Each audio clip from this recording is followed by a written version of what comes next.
आज हम लोग बात करते हैं industrial revolution that took place in Britain, यानी ब्रिटेन की औद्योगिक क्रांति क्या है। तो इसे हम कोटेशन से लिख सकते हैं कि industrialisation is the engine that drives progress, shaping the course of nations and propelling humanity towards a future of endless possibilities. ये जॉन स्मिथ का कोट है। अब आते हैं कॉजेज ऑफ इंडस्ट्रियल रिवॉल्यूशन क्या है। तो एक कारण उसमें हो जाता है first and foremost agriculture revolution. आपको पता होना चाहिए कि कभी भी इंडस्ट्री का जन्म होगा तो जो एग्रेरियन सरप्लस होता है, उसी एग्रेरियन सरप्लस की वजह से ही इंडस्ट्री का जन्म होता है।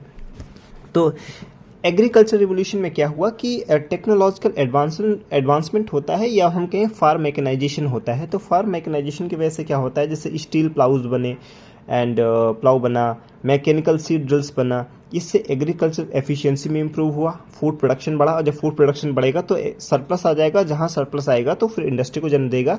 एंड इससे एक चीज़ और हुआ, it freed up surplus of labour for employment in other sectors, कि जब आपका बहुत सारा काम मशीन के द्वारा होने लगेगा तो ह्यूमन लेबर जो ऑल टाइम एग्रीकल्चर में लगा रहता था वो फ्री हो गया दूसरे काम के लिए। यानी कि पहला हमने कारण देखा एग्रीकल्चर रिवॉल्यूशन, उसके अंतर्गत 3-4 पॉइंट सब पॉइंट लिख सकते हैं कि technological advancement such as steel plough, mechanical seed drills.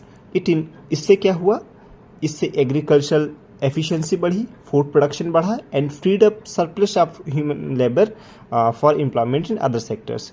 Access to resources, ये रिसोर्सेज में एक्सेस क्यों बढ़ा कि जैसे ही टेक्नोलॉजिकल एडवांसमेंट होता है तो जो रिसोर्सेज पहले से मौजूद होते हैं हम उन्हें यूज करना सीख जाते हैं। जैसे कोल है, आयरन ओर है, ये इन पे हम लोग इनको एक्सेस कर पाए ड्यू टू टेक्नोलॉजिकल एडवांसमेंट। इससे फ़ायदा ये हुआ कि इससे हमको बहुत सारा रॉ मटेरियल मिल जाता है इंडस्ट्रियलाइजेशन के लिए।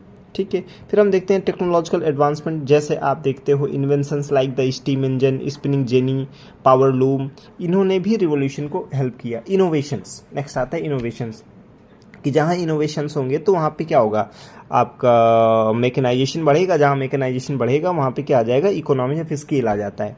नेक्स्ट बहुत इंपॉर्टेंट आता है population growth. Yes, population growth कैसे हेल्प करता है, जब पॉपुलेशन की ग्रोथ होती है तो आपको लेबर भी मिल जाएगा लो कॉस्ट पे, और सबसे इंपॉर्टेंट बिजनेस को ग्रो करने के लिए चाहिए कंज्यूमर बेस, तो कंज्यूमर बेस भी मिलेगा और लेबर भी मिलेगा। तो पॉपुलेशन ग्रोथ से फ़ायदा होता है कि आपको लेबर फोर्स भी मिल रही है, और जब ज़्यादा पॉपुलेशन होगी तो उसका जो लेबर कॉस्ट होगा वो कम होगा और आपको कंज्यूमर बेस भी मिल गया। ट्रेड एंड कॉलोनियल बेस, तो उससे क्या होता है कि जो जैसे ब्रिटेन होता है उसके पास ऑलरेडी बहुत सारी कॉलोनीज़ होती हैं, तो उन कॉलोनीज़ में जो कंज्यूमर हैं उनको बेचने के लिए उसके पास मार्केट भी है।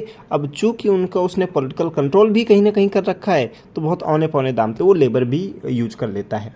बहुत इंपॉर्टेंट एक और फैक्टर है दैट इज़ अर्बनाइजेशन।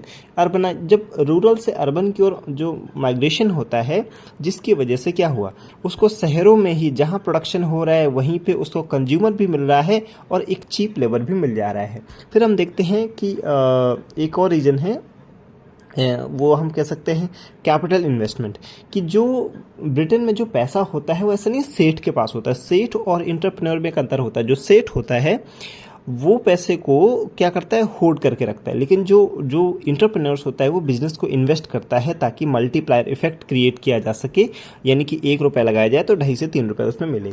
एक और चीज़ आता है इम्प्रूव ट्रांसपोर्टेशन, कि ट्रांसपोर्टेशन के इम्प्रूव होने की वजह से आइडियोलॉजिकल कनेक्टिविटी भी बढ़ती है और जो मार्केट है एक दूसरे से क्लोजर आ जाते हैं, तो ये भी कहीं ना कहीं कारण बनता है। तो इतने हमने 7-8 पॉइंट देखे, it is more than sufficient कारण लिखने के लिए। अब आते हैं, एक पॉइंट बनता है कि भाई इंडस्ट्रियल रिवॉल्यूशन आखिर ब्रिटेन में ही क्यों हुई। तो भाई कोई भी अगर कोई घटना कहीं पे होती है, किसी पर्टिकुलर जगह होती है, तो उसके कुछ ना कुछ कारण होते हैं। तो ऐसा कुछ इन्वायरमेंट उसे मिलता है ना, तो उसमें एक तो पहला चीज़ आता है कि क्यों ब्रिटेन में हुई। तो पहला पॉइंट हो सकता है कि एबंडेंस ऑफ नेचुरल रिसोर्सेज। आपको ध्यान रखना है कि जब तक नेचुरल रिसोर्सेज नहीं होंगे तो आप किससे नर्चर करोगे।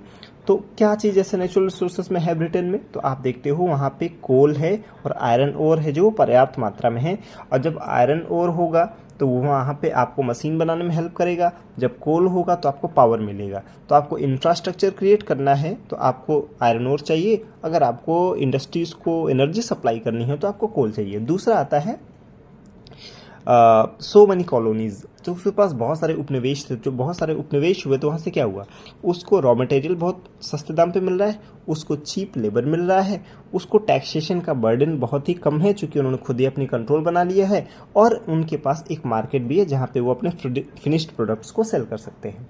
इसके अलावा आप देखते हैं कि जो ब्रिटेन है वहाँ पे पॉलिटिकल स्टेबिलिटी है, क्योंकि वहाँ पे मोनार्की वाला सिस्टम है तो बार बार इलेक्शन होने का कोई झंझट नहीं है, तो एक लंबे समय तक पॉलिटिकल स्टेबिलिटी बनी रहती है। तो ध्यान रखना है कभी भी बिजनेस को ग्रो करना है तो अब ये नहीं कहना डेमोक्रेसी बुरी चीज़ है, हाँ, बट कहने का अर्थ ये है कि जितनी ज़्यादा पॉलिटिकल स्टेबिलिटी होगी बिजनेस उतना ही ज़्यादा ग्रो करता है। तो वहाँ मोनार्की था तो कहीं ना कहीं पॉलिटिकल स्टेबिलिटी भी होती है।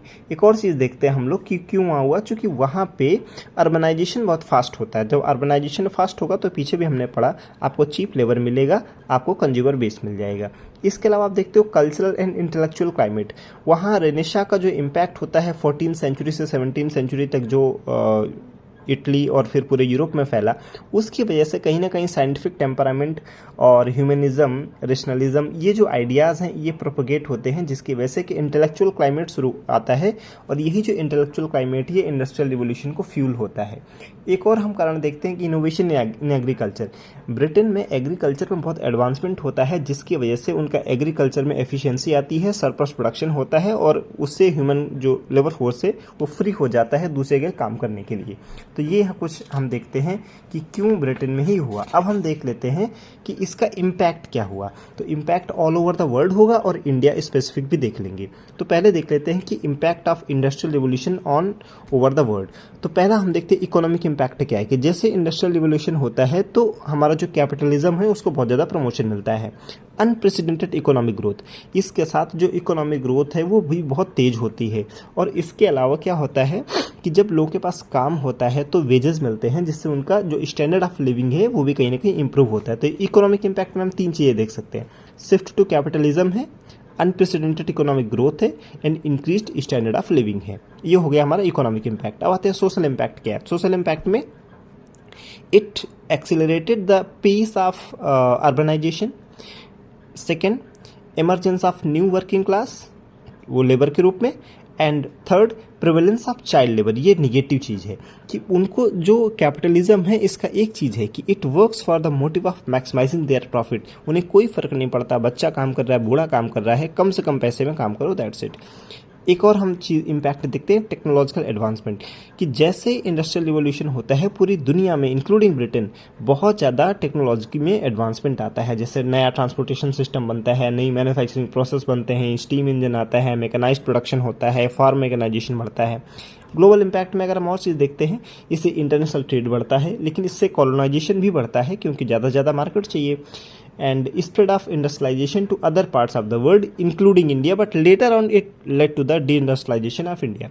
इन्वायरमेंटल इम्पैक्ट क्या होगा, ऑब्वियस सी बात है वो ज़्यादा से ज़्यादा प्रॉफिट कमाने के लिए काम कर रहे हैं, तो वो नेचुरल रिसोर्सेज का इस तरह से एक्सप्लॉयटेशन करते हैं कि वो अपना जो क्या बोलते हैं कि उसकी जो कैरिंग कैपेसिटी होती है उसके ऊपर भी नेचुरल रिसोर्सेज को नर्चर करते हैं, जिसकी वजह से निगेटिव इन्वायरमेंटल इम्पैक्ट है, मतलब वो अनसस्टेनेबल था। अब आते हैं impact of industrial revolution specially on India. तो पहला क्या है, डी इंडस्ट्रियलाइजेशन, कि एक तरफ तो ब्रिटेन की इंडस्ट्रीज ग्रो कर रही हैं, British east India company grow कर रहा है, बट वो हमारा जो मैन मेड जो हमारा टेक्सटाइल्स इंडस्ट्री है वो उनके जो मशीन में जो क्लॉथ हैं उनको कॉम्पीट नहीं कर पाता है, जिसकी वजह से इंडिया में बहुत सारे डी इंडस्ट्रियलाइजेशन होते हैं, ढाका मुर्शिदाबाद लगभग तबाह हो जाते हैं, कॉलोनियल एक्सप्लॉयटेशन और बढ़ जाता है। अब चूंकि उन्हें रॉ मटेरियल कम से कम दाम पे चाहिए तो हमारे मार्केट को बहुत ज़्यादा वो औने पौने दाम पे हमारे रॉ मटेरियल को खरीदते हैं।